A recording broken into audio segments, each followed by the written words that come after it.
चलो आज का विचार शुरू करते हैं। और हमारे देश में एक कहावत बड़ी प्रमुख है कि सुनेंगे सबकी। कोई पंचायत चल रही थी तो पंचायत में फैसला दिया गया। पंचायत के फैसले को सबने सिरोधार्य कर लिया। जिसके लिए फैसला दिया गया उसने भी सिरोधार्य कर लिया। पर जब उससे कहा गया कि भाई इस खूंटे की लड़ाई है, इस खूंटे को यहाँ से उठा दे, तो बोला पंचायत का सारा फैसला सिरोधार्य है पर खूंटा तो यहीं रहेगा। वही हाल मुझे भक्तों का भी दिखाई देता है। जानते सब हैं, मानते सब हैं, पर बोले करेंगे तो हम वही जो हमें करना है। हमने आपकी सुन ली, आपकी बात सही है। हमें भी पता है कि प्रार्थना ही परमात्मा सुनता है, और हम भी जब परमात्मा से कुछ मांगना हो तो प्रार्थना ही करते हैं। पर हम सिर्फ और सिर्फ प्रार्थना पे विश्वास नहीं रख सकते। हम बाकी और सब कुछ भी करेंगे। हमने परमात्मा को जैसा समझ लिया है, जैसा जान लिया है, जैसा हमें शुरुआत से हमारे अभिभावकों ने बता दिया है, हम वैसा ही मानेंगे। किसी के पिता ने, किसी के अभिभावक ने, किसी के पूर्वजों ने अगर बता दिया है कि भाई हमारा ग्रंथ तो गुरु ग्रंथ साहब ही है, तो बोले हम गुरु ग्रंथ साहब को ही मानेंगे और हम गुरु ग्रंथ साहब का ही पाठ करवाएंगे अपने घर में। हम तो गुरुद्वारे ही जाएंगे और मत्था टेक के आएंगे, लेकिन हम गुरु ग्रंथ साहब में जो कुछ लिखा है उसको बिल्कुल नहीं मानेंगे। यही हाल लगभग कुरान वालों का भी है, लेकिन उनकी थोड़ी सी समस्या अलग है। उनकी समस्या ये है कि हम पूरी कुरान नहीं पढ़ेंगे।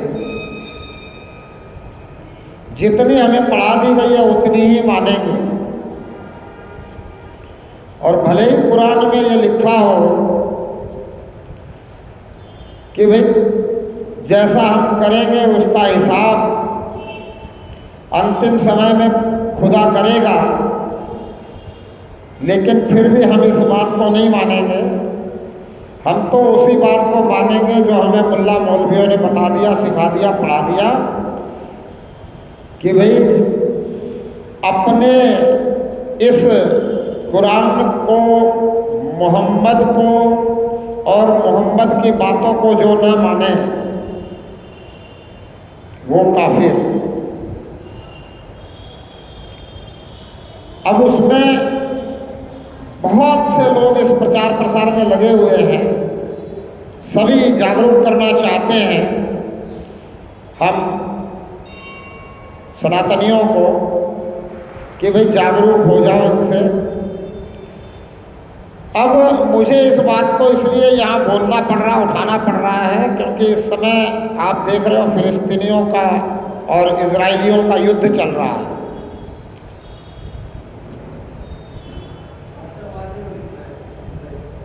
अब जो फिलिस्तीनी हैं उनको लोग आतंकवादी कह रहे हैं, और वो अधर्मियों का गैंग ही है, पर अपने आप को धर्म कहते हैं। और हमने चूंकि उनको धर्म की मान्यता दे दी है तो मुझे भी कहना पड़ता है कि धर्म विशेष के लोग ही हैं। और यहाँ जो है हम ये समझ नहीं पा रहे हैं, इनको आज अगर पूछा जाए, असलियत इनकी देखी जाए तो यही है कि भाई या तो तुम हमारे गैंग में शामिल हो जाओ, नहीं तो हम तो गैंग हैं, गैंगवार करेंगे,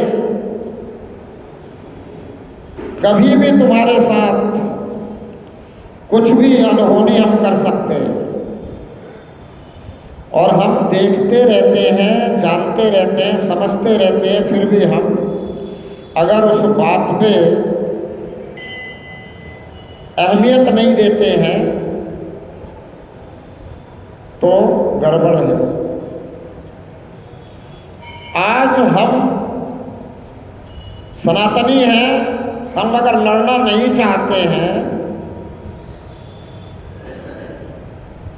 हम अगर उनकी तरह अधर्मी नहीं होना चाहते हैं, तो हम आवाज़ तो उठा सकते हैं कहीं ना कहीं से। हम आज लोकतंत्र में हैं,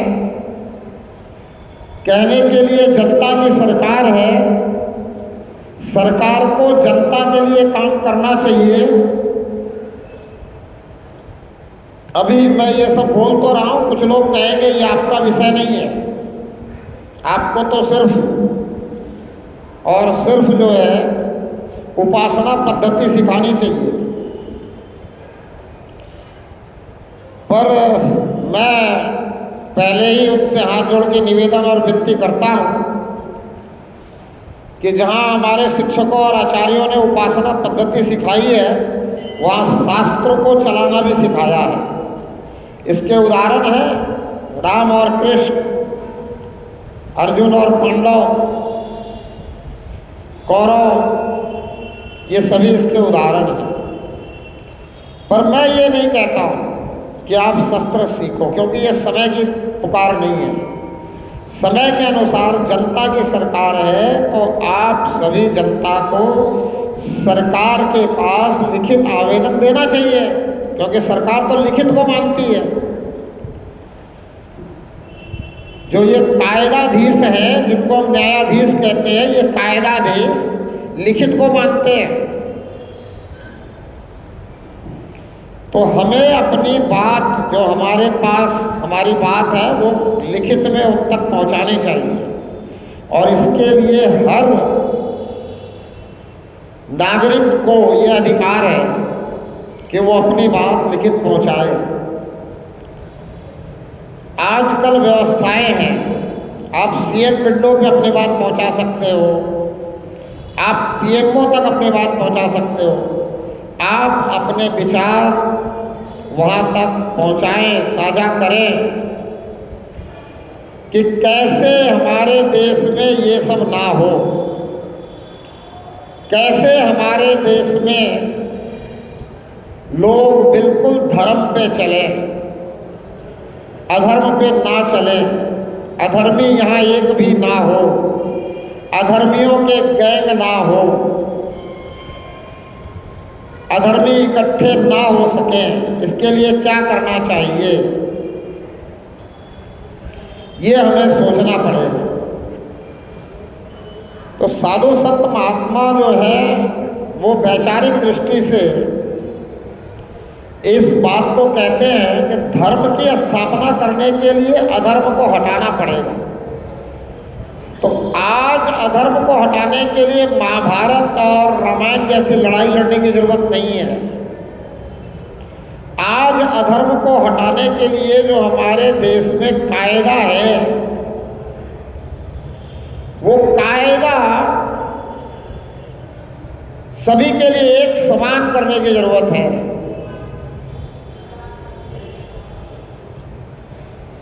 समान नागरिक संहिता जिसको कहा जा रहा है, वो होना जरूरी है।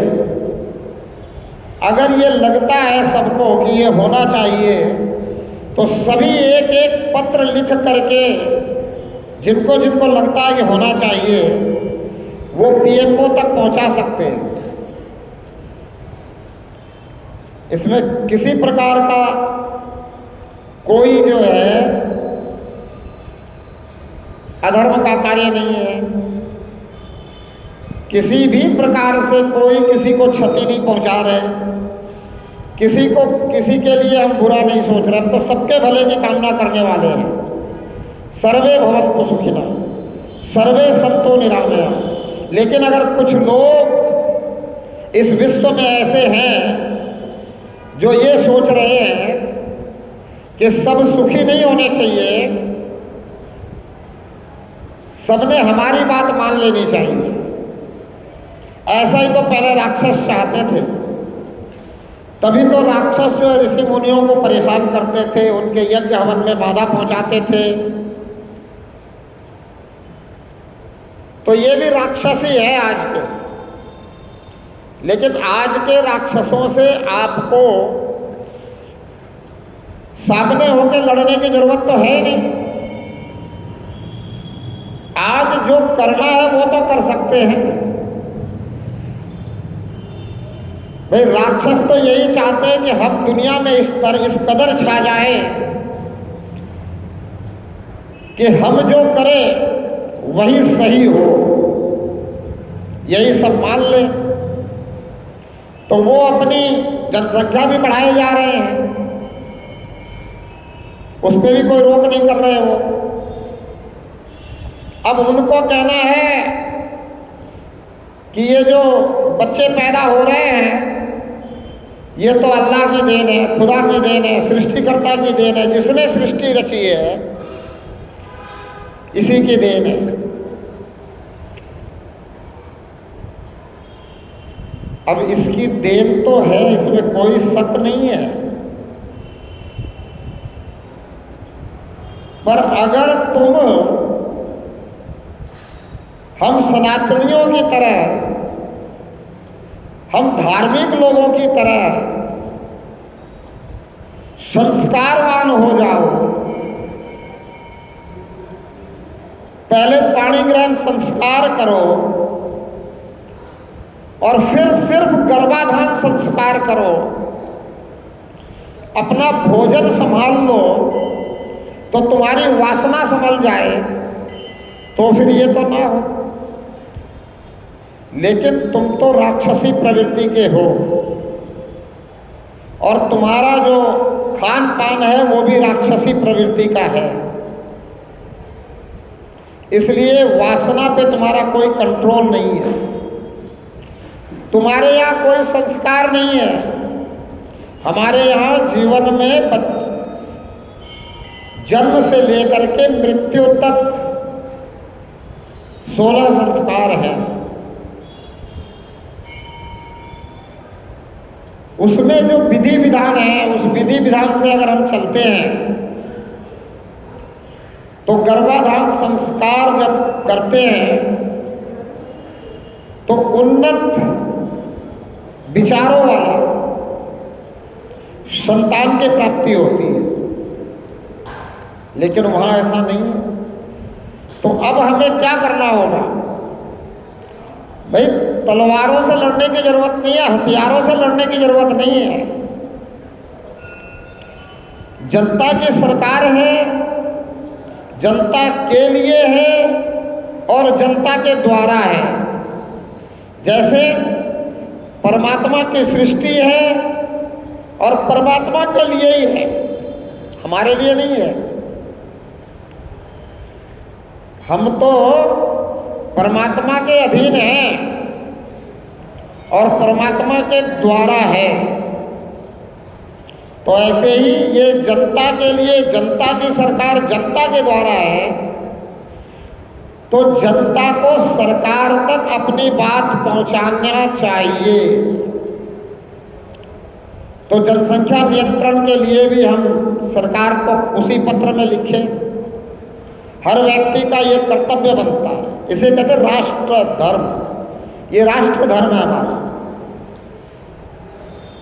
हमें अपने देश से प्रेम है तो हमारे देश में शांति कैसे रहे, हमारे देश में प्रेम भाव कैसे रहे, हमारा देश कैसे समुन्नत बने, हमारे देश की संपत्तियों को ये जो विनाश करने वाले लोग हैं इन पे अंकुश कैसे लगे, ये हमें सोचना पड़ेगा। हम भक्ति भाव वाले लोग हैं, हम परमात्मा से प्रेम करते हैं, इसलिए इस परमात्मा की पूरी कायनात से प्रेम करते हैं। हम समग्र सृष्टिवाद को लेकर चलने वाले लोग हैं, पर समग्र सृष्टिवाद को सफल करने के लिए हमें पहले स्वयं में सुधार करना होगा। तो हम स्वयं सुधरे, हम खुद जो है धर्म को समझें। धर्म हमें लड़ना नहीं सिखाता, इस बात को हम माने, और लड़ने की जरूरत नहीं है आज के समय में, इसको भी जाने। और जहां खुद सुधरे, खुद का अगर सुधार कर लिया तो सबसे पहले अपने परिवार का सुधार करें। परिवार में सुधार करने के लिए परिवार को, आपको, यानी आप बुजुर्ग बैठे यहाँ इसलिए आपको कह रहा हूँ, बुजुर्गों को ज़रूरत है कि अपने परिवार को एकत्र लेकर के रोज बैठे 2-4-10 मिनट उनसे वार्तालाप करें, उनको अच्छी बातें बताएं, समझाएं, दूसरी भक्ति की शुरुआत करें। बार बार कहता हूँ, प्रथम भक्ति संतन कर संगा, दूजी ममरती कथा प्रसंगा। तो बड़ी अच्छी बात है, आप पहली भक्ति करते हो, संत का संग करते हो, दूसरी भक्ति की शुरुआत करनी चाहिए, परिवार सुधर जाएगा। जब परिवार सुधर गया तो समाज सुधरने की बात है। भाई समाज का तो सुधार हो जाए अगर हर व्यक्ति अपना अपना परिवार सुधारे। अगर कोई व्यक्ति अपने परिवार में सुधार नहीं कर पा रहा तो उसका सहयोग करें, समाज सुधर जाएगा। समाज सुधर गया तो राष्ट्र का सुधार हो जाएगा, राष्ट्र का सुधार हो गया तो समग्र सृष्टि का सुधार हो जाएगा। लेकिन अब राष्ट्र का सुधार करने के लिए हम लोगों तक जाने की जरूरत भी नहीं है। राष्ट्र का सुधार करने के लिए कायदे में सुधार करना है, जिसको संविधान कहते हैं। अब संविधान में सुधार कौन कर सकता है? तो जिनको आपने चुन करके प्रतिनिधि बनाया है, उनसे आपको निवेदन करना पड़ेगा। क्यों निवेदन करना पड़ेगा? क्योंकि आपने उन्हें ऊंची पदवी दे दी है, आपने उनको अधिकार दे दिया है इस बात के लिए कि वो राष्ट्र का सुधार करेंगे। जो राष्ट्र के सुधार की बात होगी वो करेंगे। और अगर हम चाहते हैं वाकई में कि राष्ट्र का सुधार हो तो हम क्या करेंगे? हमें ज़्यादा कुछ नहीं करना, एक पत्र लिखो और वो पोस्ट कर दो पीएमओ के एड्रेस पे। भाई प्रधानमंत्री ऑफिस का एड्रेस कहीं भी आप ढूंढोगे मिल जाएगा, आजकल तो समस्या नहीं है। अधिकतर लोग आजकल शिक्षित हैं। अगर शिक्षित नहीं है तो कम से कम अक्षरों का तो ज्ञान है ही है, लिखना पढ़ना तो जानते ही हैं, तो इतना तो जरूर कर सकते हैं। तो ये करना चाहिए, ये राष्ट्र धर्म भी अपनाना चाहिए। और ये अगर हम करें तो फिर जिनको हमने प्रतिनिधि बना करके भेजा है वो उस पर अगर ध्यान दें तो वो कार्य को पूरा करने के लिए हमसे जो निवेदन करें वो हमें भी करना चाहिए। और हमारे पत्र अगर जाएं तो उन्हें भी पता चले कि भाई निवेदन में इतने पत्र आए हैं तो इसका मतलब हमें जो चाहिए वो मिल सकता है। उन्हें क्या चाहिए? अगर आप चाहते हो कि आप के राष्ट्र के कायदे में, संविधान में सुधार हो जाए तो उन्हें क्या चाहिए? उन्हें ज़्यादा से ज़्यादा संख्या में आपके प्रतिनिधि उनके फेवर के चाहिए, उनके मतलब के चाहिए, उनके सुनने वाले चाहिए, उनके मानने वाले चाहिए। तो आप पहुंचा दो उनके उतने। पर इसमें एक जो बहुत जरूरी बात है सुधार करने वाली, वो आप सभी के विचार तक मैं पहुंचाना चाहता हूं, इस संपूर्ण देश की जनता तक पहुंचाना चाहता हूं। और आजकल पहुंचाना बहुत आसान है, सामने चाहे 4-6 ही बैठे हों, पर आजकल ये सोशल मीडिया बहुत फास्ट है और इस सोशल मीडिया पे अपने विचार आप डाल दो तो दुनिया के कोने कोने तक विचार पहुंच जाते हैं। अब आप एक बात समझो कि आपने प्रतिनिधि चुन करके सांसदों को संसद में भेज दिया, तो वहाँ क्या होता है, उन सांसदों में से एक प्रधानमंत्री चुना जाता है। वो प्रधानमंत्री वही बनेगा जिसको 50% से अधिक सांसद मनोनीत करेंगे, यानी 50% से अधिक सांसद उसको वोट देंगे तो वो प्रधानमंत्री बनेगा। ऐसे ही विधानसभा में आपने अपने विधायकों को भेज दिया तो उसमें भी मुख्यमंत्री वो बनेगा जिसको 50% से अधिक लोग मनोनीत करेंगे, 50% से अधिक विधायक उनको वोट देंगे, तभी वो बनेगा।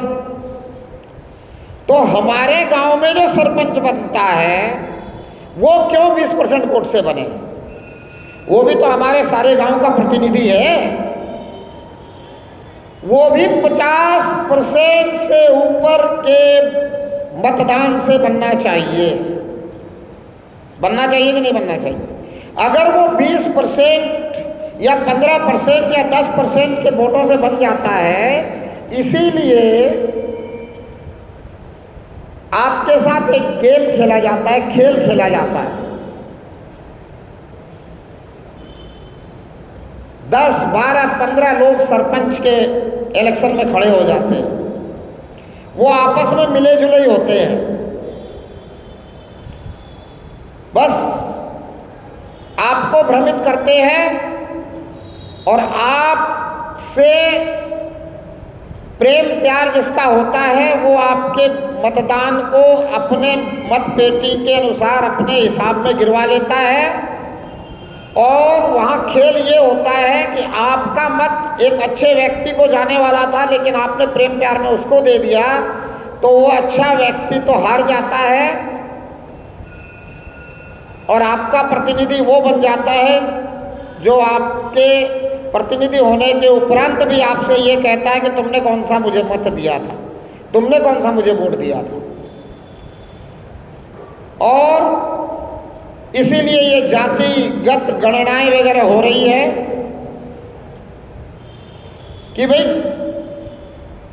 एक साथ में जाति अगर 15% कहीं रह रही है और उसने एक मुश्त वोट किसी को दे दिया तो वो बन जाएगा, बाकी तो 10 खड़े हुए उनके वोट बढ़ जाएंगे, 10 में 10% हो गए, 15% वाला बन गया, तो वो काम किसका करता है? वो विधायक बनने के बाद, सांसद बनने के बाद, सरपंच बनने के बाद या पंच बनने के बाद या और किसी भी पद पे आरूढ़ होने के बाद काम किसका करेगा? उसे जिसका उसको पता है कि इन्होंने वोट दिया है और इन्हीं का काम करना है, तो फिर वो 15% के लिए काम करेगा, 85% के लिए काम नहीं करेगा। क्यों? 85% तो बट गए ना भाईचारे में, प्रेम प्यार में, परिवारवाद में, जातिवाद में। तो इसका उपाय क्या है कि वो सबके लिए काम करे?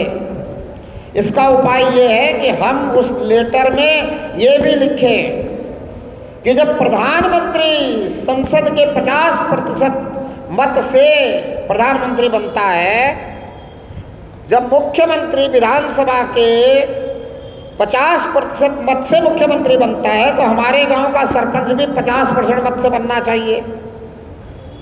अब अगर सरपंच 50% मत से बनेगा तो पूरे गांव के लिए काम करेगा, क्योंकि उसे पता है कि अगली बार भी 50% से ज़्यादा मत चाहिए।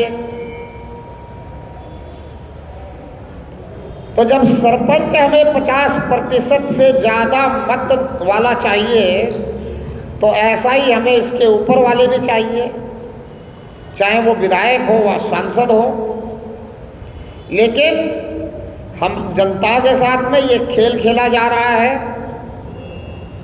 और इसी खेल के कारण इस देश में जातिवाद और धर्मवाद को बढ़ावा ये राजनीतिज्ञ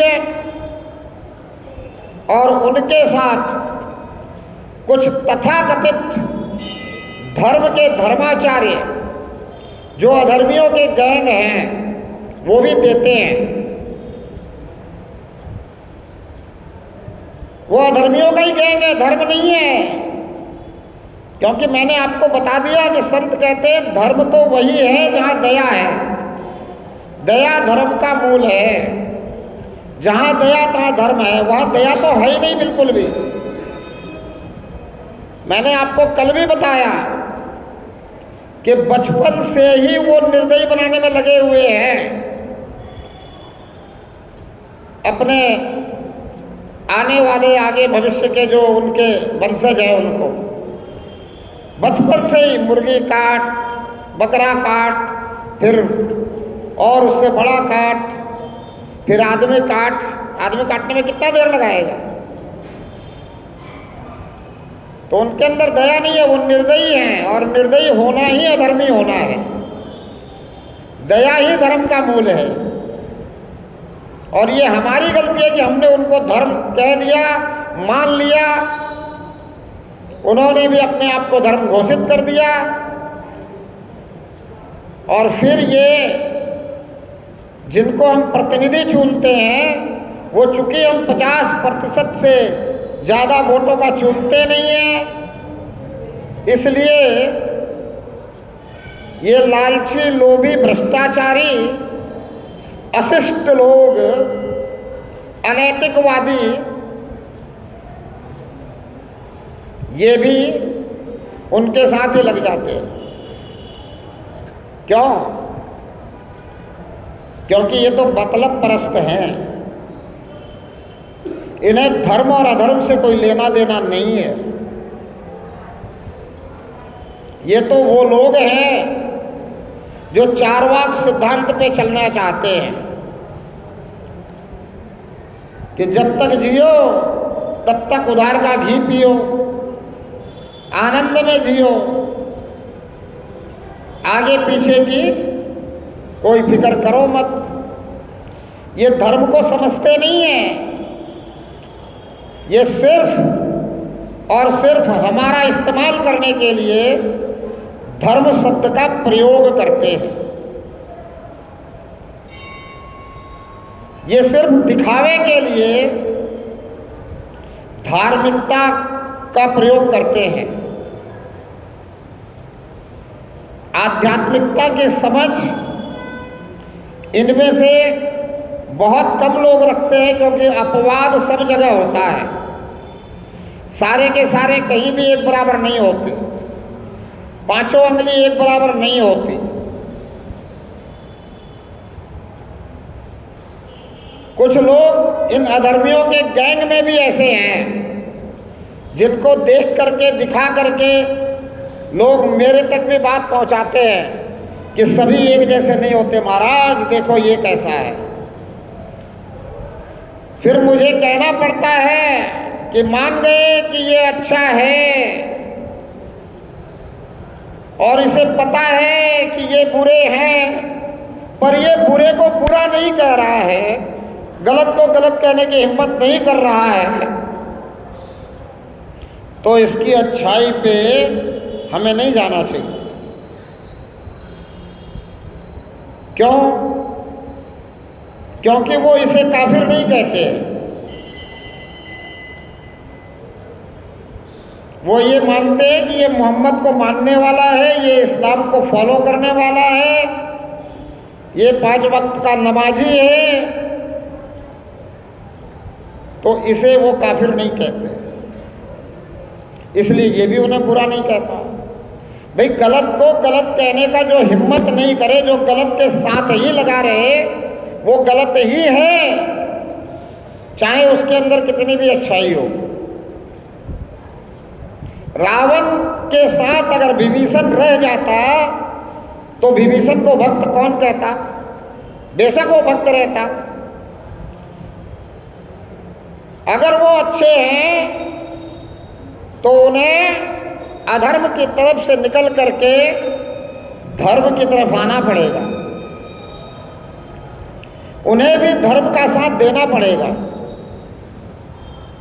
उन्हें भी समान नागरिक कानून के लिए, जनसंख्या नियंत्रण के लिए प्रतिनिधि 50% मतदान से ही बने, इसके लिए पत्र लिखना चाहिए, पहुंचाना चाहिए पीएमओ तक। अगर ये कार्य जो भी नहीं कर रहा है, नहीं कर पा रहा है, तो मुझे लगता है धर्म से उनका कोई सरोकार नहीं है। फिर तो सब लगे हुए हैं कि दुनिया को लल्लू बनाओ और अपना उल्लू सीधा करो, खाओ पियो ऐश करो, चारवाक सिद्धांत पे चलते रहो। जैसे बने वैसे अपना उल्लू सीधा होना चाहिए, तो फिर बात नहीं बनेगी। अगर कोई कहता है कि लड़ने को तैयार हो जाओ, लड़ना ही पड़ेगा, अरे लड़ने की आज जरूरत नहीं है, गए जमाने। लड़ने की तब जरूरत थी जब राजा हुआ करते थे, जब राजतंत्र था। आज प्रजातंत्र है। इस प्रजातंत्र में हमें देश के अंदर लड़ने की जरूरत नहीं है। इस प्रजातंत्र में हमें सिर्फ अपनी आवाज अपने प्रतिनिधि तक पहुंचाने की जरूरत है। वो काम हम नहीं कर रहे हैं, इतनी सी गलती हम कर रहे हैं। और इस मंच से मैं सभी धार्मिक संगठनों से निवेदन करता हूं कि वो भी अपने अपने मंच से इन बिंदुओं को उठाएं और लोगों तक ये बात पहुंचाएं और लोगों को कहें कि जिम्मेदार नागरिक बनो, और इतने पत्र पहुंचा दो पीएमओ तक कि उनके पास रखने की जगह ना हो। वो एक पत्र का प्रारूप देखकर समझ जाएं और पूरी दुनिया में ये हल्ला हो जाए। क्योंकि आज क्या है, आज के समय में सोशल मीडिया है, और सोशल मीडिया में अगर ये पूरी दुनिया में हल्ला हो जाए तो बात बनेगी, बनने वाली है, सुधार होने वाला है। पर प्रयास प्रत्येक उस नागरिक को करना पड़ेगा जो अपने आप को धर्म के साथ कहता है, जो धर्मी है, जिसके अंदर दया है, जिसके अंदर सहिष्णुता है, जिसके अंदर करुणा है, जो आगे आने वाली पीढ़ी को वही भारत देना चाहता है जो भारत आज से 2000 साल पहले था, जो भारत विक्रमादित्य के समय था, जो भारत राजा भोज के समय था। और आपसे ये निवेदन इसलिए कर रहा हूं क्योंकि आप राजा भोज की भूमि मालवा प्रदेश में हो, आप ये मालवा की भूमि विक्रमादित्य के प्रदेश में हो। वो समय जो भारत था वो भारत पुनः स्थापित हो सकता है। पुनः सभी लोग दया, करुणा, सहिष्णुता, ये जो गुण हैं धर्म के, इनको अपना सकते हैं। पर करना क्या है? करना जो है वो ये है कि हमें राष्ट्र धर्म को समझना है, प्रत्येक नागरिक को जागरूक होना है। अगर अभी भी जागरूक नहीं हुए तो ये बात मुझे सिर्फ इसलिए बोलनी पड़ी कि फिलिस्तीनी और इजराइलों में जैसा हो रहा है वैसा ही हमारी धरती पर हमारे ही सनातनी जो अधर्मी बन गए और जिन्होंने हमारी ही धरती अलग बंटवा ली, उनसे भी लड़ाई, और अगर उनसे लड़ाई छूट गई तो देश के अंदर रहने वाले अधर्मियों से भी हमें लड़ाई लड़नी पड़ेगी। लड़ाई लड़ने से पहले सचेत हो जाओ। अरे मैं ये भी जानता हूं कि हमारे यहाँ एक ही लड़ाका जो है वो 1 लाख के बराबर होता है। हमारे धर्मगुरु गुरु गोविंद सिंह ने कहा कि 1.25 लाख से 1 लड़ा हूं तो मैं गुरु गोविंद सिंह कहलाऊं। पर क्या जरूरत है हम धर्म प्रेमियों को लड़ने की? ऐसी अवस्था व्यवस्था आने से पहले हम क्यों न संभले, क्यों न सुधरे, क्यों न हम एक जिम्मेदार नागरिक की तरह अपने प्रतिनिधियों तक ये बात पहुंचाएं और अपने प्रतिनिधियों तक लिखित पहुंचाएं। क्योंकि आज का जो कायदा है और कायदाधीश हैं ये लिखित बात को मानते हैं। लिखतम वक्तम से बड़ा होता है। लिखतम को प्रमाण मानते हैं। आपने किसी को उधार भी दे दिया और भाईचारे में दे दिया, वक्तम में दे दिया,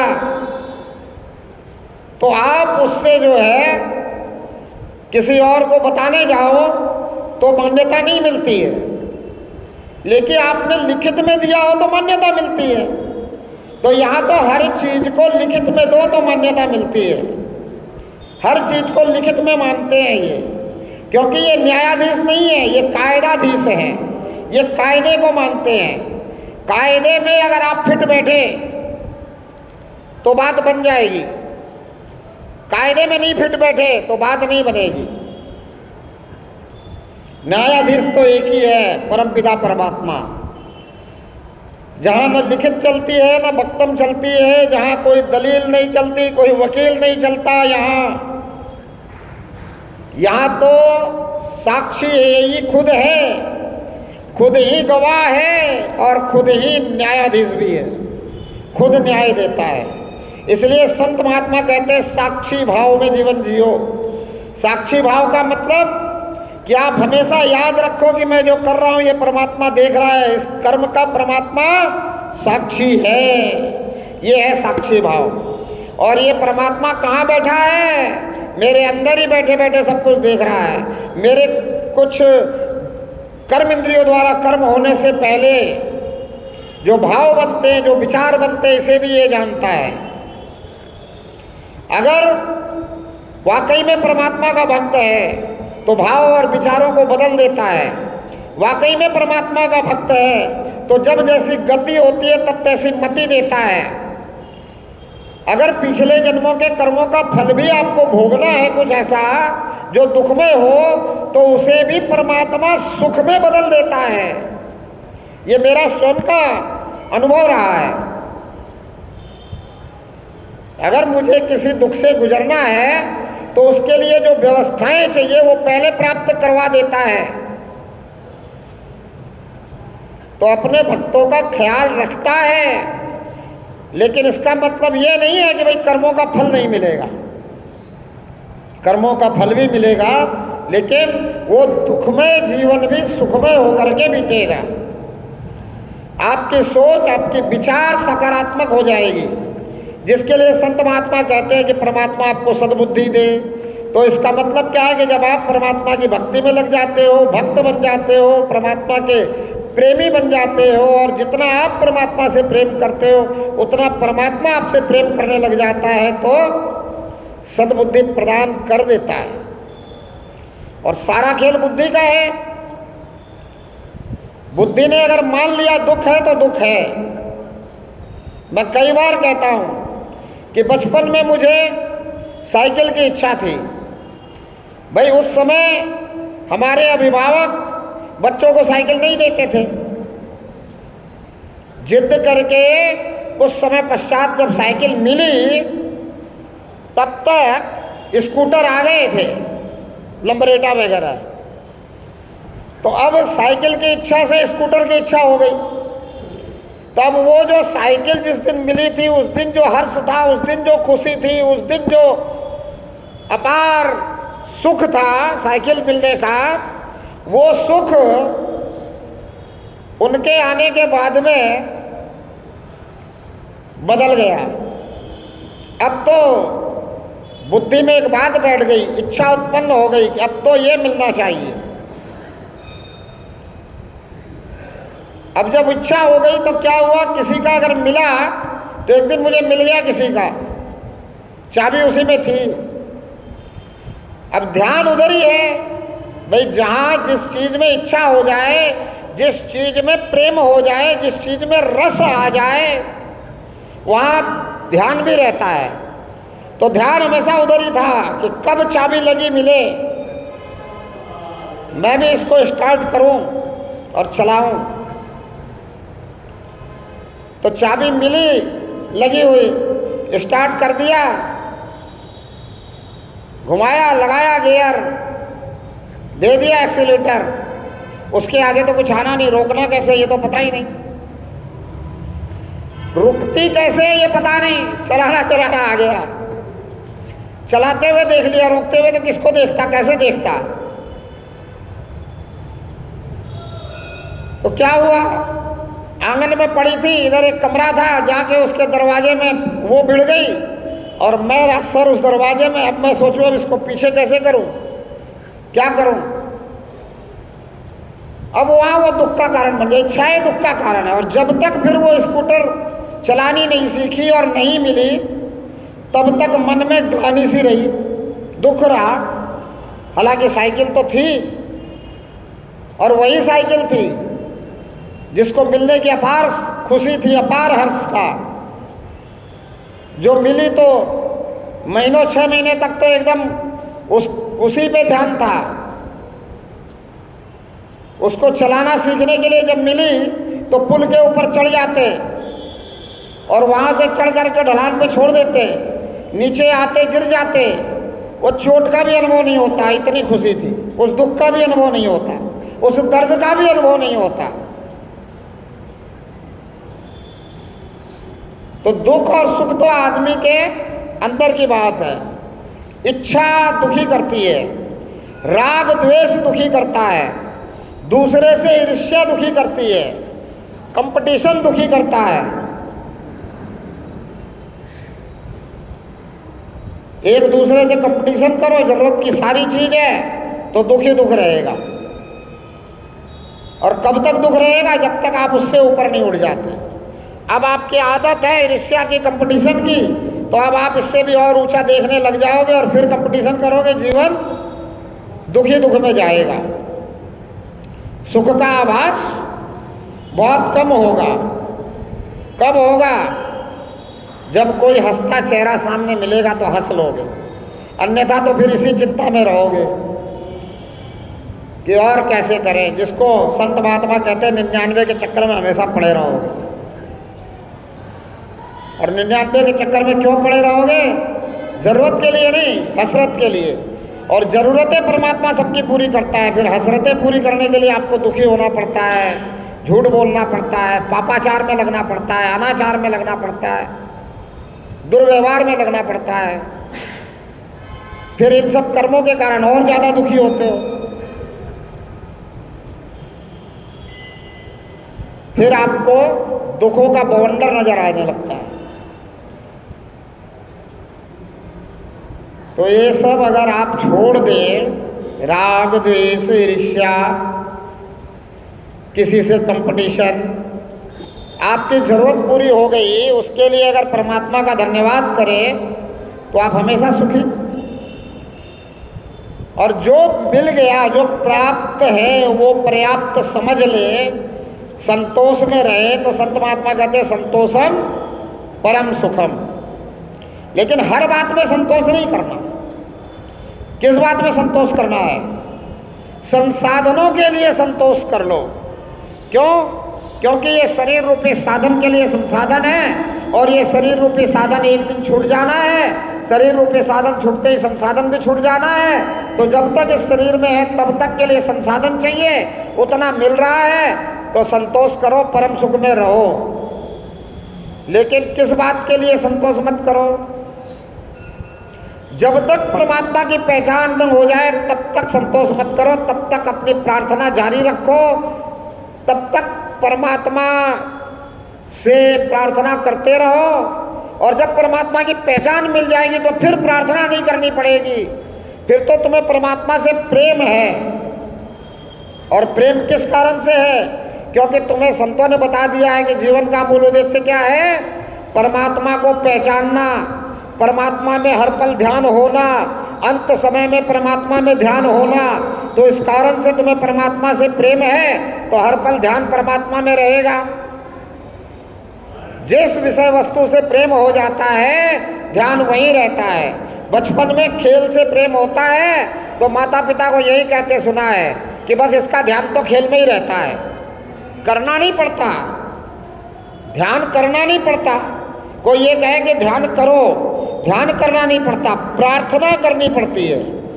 और प्रार्थना अंदर से हो तो बात बने। ध्यान तो रह जाता है, जहाँ आपको जिससे प्रेम होगा उसमें ध्यान रह जाएगा। इसीलिए लोगों को यही कहते सुना है कि इसका ध्यान तो सिर्फ व्यापार में रहता है, इसका ध्यान तो सिर्फ फला काम में रहता है, इसका ध्यान तो सिर्फ खेलने में रहता है। और बहुत कम ऐसे सुनने को मिलता है, बहुत कम ऐसे नौनिहाल होते हैं जिनके लिए माता पिता ये भी कहते हैं कि भाई इसका ध्यान तो पढ़ाई में रहता है। पढ़ाई में ध्यान लगाना पड़ता है। और क्यों लगाना पड़ता है? क्योंकि हम बाध्य करते हैं कि लगाओ। अब पढ़ाई में ध्यान लगाएं तो फिर क्या होता है? पढ़ाई में ध्यान लगाने से होता क्या है? पढ़ाई में ध्यान लगाने से उसको अक्षर का ज्ञान हो जाता है, पढ़ना लिखना आ जाता है, सांसारिक समझ बढ़ जाती है। तो इसी तरह संत भी आपसे कहते हैं कि भाई परमात्मा में ध्यान लगाओ। अब ध्यान लगाने का मतलब क्या है? ध्यान करना नहीं, ध्यान लगाने का मतलब है परमात्मा से प्रार्थना करना। ध्यान लगाने का मतलब है परमात्मा से निवेदन करना। ध्यान लगाने का मतलब है परमात्मा से आग्रह करना। और क्या कहते हैं संत महात्मा, किस चीज के लिए आग्रह करो? संसार की चीजों के लिए? बोले नहीं, संसार की चीजों के लिए आग्रह करने की जरूरत नहीं है। संसार की चीजें तो कर्म से मिलेगी, आग्रह से नहीं मिलेगी। बार बार एक ही बात मैं तुलसी की कोट करता हूं कि सकल पदार्थ है जगमाही, कर्म ही अंदर पावत नहीं। एक लाइन में उन्होंने बता दिया कि ये जो संसार में सकल पदार्थ है ये किसको मिलेगा? जो कर्म करेगा। कर्म ही अंदर को नहीं मिलेगा, चाहे वो कितना ही आग्रह कर ले परमात्मा से। तो बोलो परमात्मा से प्रेम क्यों करना है? तो बोलो परमात्मा से प्रेम इसलिए करो कि परमात्मा की पहचान मिल जाए। हरि व्यापक सर्वत्र समाना, प्रेम ते प्रगट हो ही में जाना। परमात्मा को प्रकट कर लो। प्रकट होने का मतलब क्या है? ये समझ जाना, ये जान जाना कि परमात्मा किस रूप में कण कण में है, सब जगह है। कल मुझे वो संत जी कह रहे थे, बोलो आप कहीं से भी बात शुरू करो लेकिन आपका खूंटा वहीं रहता है। मैं कहा भाई विशेष तो बात यही है, बाकी सब बातें तो गौण हैं। उन बातों को तो इसलिए किया जाता है क्योंकि परमात्मा से प्रेम होने के कारण संसार से प्रेम है। और बाकी सारे काम परमात्मा से प्रेम करते हुए होना चाहिए, परमात्मा से प्रार्थना करते हुए होना चाहिए। इसलिए खूंटे की बात तो रोज आ ही जाती है, अपने आप आ जाती है, अपने आप निकलती है। अब इसे ये मैं कह दूं कि परमात्मा निकलवाता है तो भी कह सकता हूं, आप मान भी सकते हो। मान लो तो अच्छी बात है, ना मानो तो भी अच्छी बात है। कोई ऐसा भी कह सकता है कि अपने आप को ज्यादा प्रभु प्रेमी बताने के लिए बोलते रहता है, रोज बोलता है, तो भी अच्छी बात है। अपने आप को प्रभु प्रेमी बताने की कोशिश करते हुए आप भी बोलना शुरू कर दो, एक ना एक दिन परमात्मा से सच्चा प्रेम हो ही जाएगा। बोलना आप भी शुरू कर दो, क्या दिक्कत है बोलने में? दूसरी भक्ति क्यों नहीं शुरू कर सकते? क्यों नहीं बोल सकते? प्रथम भक्ति संतन कर संगा, दूजी मम रति कथा प्रसंग। अब संत का संग हो गया, संगत हो गई, तो रंगत भी तो आपकी बदलनी चाहिए। आप में भी तो वो रंगत आनी चाहिए, आपके अंदर से भी तो प्रभु प्रेम की बात निकलनी चाहिए, चर्चा होनी चाहिए, परमात्मा का गुणगान होना चाहिए। परमात्मा में आपकी रति हो जाए तो बड़ी अच्छी बात है ना। परमात्मा को पहचानना ही तो ज्ञान है, बाकी तो सब जानकारियां हैं। जानकारियां वो बुद्धि का इस्तेमाल से है, बुद्धि में है जानकारी, पर परमात्मा मुझ आत्मा के ज्ञान से है। मुझ आत्मा को दृष्टि मिली इसलिए परमात्मा दृश्यमान है, इन आंखों से तो परमात्मा नहीं दिखना। तो शारीरिक ज्ञानेंद्रियों से जिसका पता चल रहा है, शारीरिक ज्ञानेंद्रियों से जिसके बारे में पता चल रहा है, वो सब जानकारी है। और जिसका ज्ञान मुझे हो रहा है, आत्मिक ज्ञान हो रहा है, आत्मा को दृष्टि मिलने से जिसकी पहचान हो रही है, ये असल में ज्ञान है। इसकी चर्चा करो तो आप भी ज्ञानी बन जाओ, ज्ञानवान बन जाओ, आप भी विद्यावान बन जाओ। हनुमान जी की तरह विद्यावान गुणयति चातुर, राम काज करीबे को आतुर। आप भी परमात्मा के काम करने के लिए तैयार हो जाओ, आपसे भी परमात्मा करवाने लग जाएगा। परमात्मा किसी से भी करवा सकता है, जो भी तैयार हो। अब जो तैयार नहीं हो उससे जबरदस्ती काहे को करवाओ? और यही बातें मैं इतने दिनों से कह रहा हूँ, आज फिर समय कह रहा वक्तव्य को यही बंद किया जाए। आप तक जो भी पहुंचा सका वो पहुंचाने की माध्यम निमित्त मात्र मैं हूँ। जो आपको समझ में आया वो बहुत अच्छा है, जो आपको अच्छा नहीं लगा वो मेरा है, जो अच्छा लगा वो परमात्मा का है। तो जो अच्छा नहीं लगा उसके लिए मुझे माफ़ करेंगे। क्यों कि मन सबके पास है और मन के पीछे कौन कब चल पड़े पता नहीं चलता। जो भी इंद्रियों से संबंधित कार्य की तरफ अगर कोई मुझे धकेल रहा है तो मन धकेल रहा है, और परमात्मा अगर किसी कार्य में लगा रहा है तो इंद्रियों से परे का कार्य होगा, पुरुषार्थ का कार्य होगा, परमार्थ का कार्य होगा। उसमें स्वार्थ बिल्कुल भी नहीं होगा। तो मैं बार बार कहता हूँ कि परमात्मा की आवाज़ सुनो, परमात्मा से बातें करो। परमात्मा आपके अंदर है, अंदर ही अंदर सब कुछ करना है, सुनना है, समझना है। बोलो परमपिता परमात्मा की, धर्म की, अधर्म का, विश्व का, गौ माता की, भारत माता की, प्राणियों में सच्चे का झूठे का मुंह, एक तो सच्चा, तेरा ध्यान सच्चा। हे प्रभु करो कल्याण, जिस विधि होए तेरा ध्यान। आत्मने नमः, परमात्मने नमः। अब गीता पाठ 18 का 11। बहुत बढ़िया, बहुत सुंदर। आज तो पूछने से पहले ही बता दिया आप।